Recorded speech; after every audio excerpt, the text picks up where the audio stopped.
Patwari on strike, पे grade में चाहिए हाइक, बंद है तहसील। हरियाणा में पटवारियों के विरोध प्रदर्शन का सिलसिला अब अनिश्चितकालीन हड़ताल तक पहुंच चुका है। शीतलहरों के बीच पटवारी तिरपाल डाले सड़कों पर बैठे हैं और सरकार तक अपनी बात पहुंचाने की कोशिश कर रही हैं। यूं तो मोटे तौर पर पटवारियों ने पे ग्रेड बढ़ाने की मांग की है, लेकिन इनके आगे समस्याएं और भी हैं। हमारी मुख्य मांग ये है कि एक पटवारी के पास 3-3 हलकों का चार्ज है। जब एक नया पटवारी फील्ड में आता है तो उसकी जो तनख्वाह होती है वह सिर्फ 30,000 रुपये होती है और उससे 3 पटवारियों का कार्य ले जाता है। इस प्रकार से एक पटवारी डीसी रेट से भी कम रेट पर 10,000 रुपये पर मंथ के हिसाब से कार्य कर रहा है और इतना एक्स्ट्रा लोड है कि हर रिपोर्ट एकदम सरकार जल्दी से जल्दी मांगती है, जो समय पर बिल्कुल असंभव है।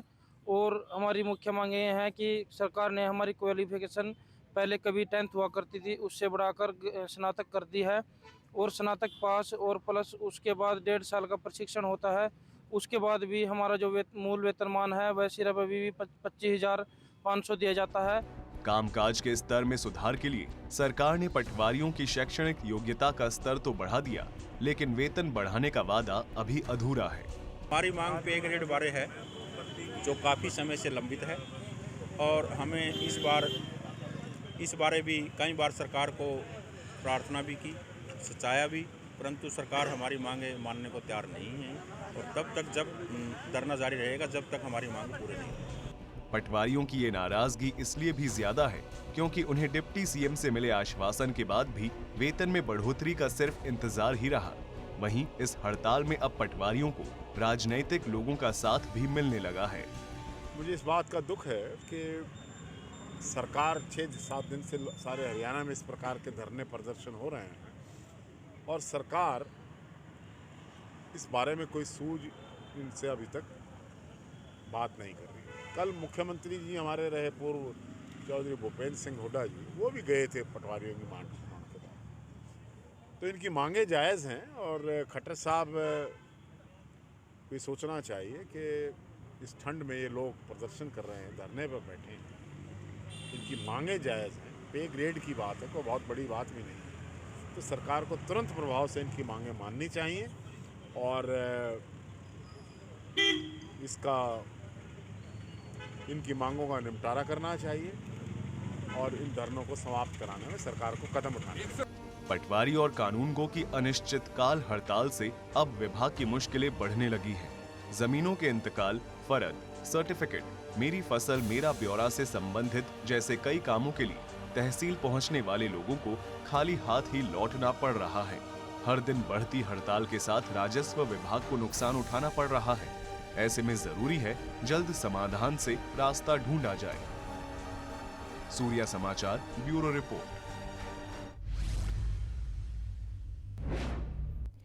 यमुनानगर आरटीए विभाग उन वाहन चालकों पर पैनी नजर बनाए हुए है जो वाहनों को ओवरलोड कर हादसों को न्योता दे रहे हैं।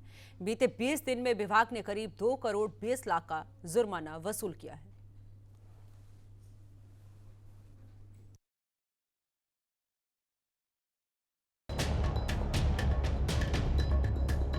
कड़ाके की ठंड और कोहरे की वजह से सड़कों पर गाड़ियां बहुत कम दिखाई दे रही हैं। इस बीच सड़कों पर ओवरलोडेड वाहन भी कम ही नजर आ रहे हैं। लेकिन इस मौसम में भी यमुनानगर का आरटीए विभाग बेहद ही चुस्त नजर आ रहा है। 12 नवंबर से 30 नवंबर के बीच आरटीए विभाग ने 500 से ज्यादा वाहनों के चालान काटे हैं और करीब 2 करोड़ 20 लाख रुपए का भारी जुर्माना वसूला है। तो नवंबर के महीने में हमने 585 के लगभग व्हीकल का ओवरलोड का चालान किया जो 2 करोड़ 5 लाख के आसपास था। अब तो 24 घंटे कार्यवाही हो रही है क्योंकि मेरे आने से पहले की 1 करोड़ 30 लाख या 40 लाख था, जबकि हमने 20 दिन में 2 करोड़ का कर दिया था।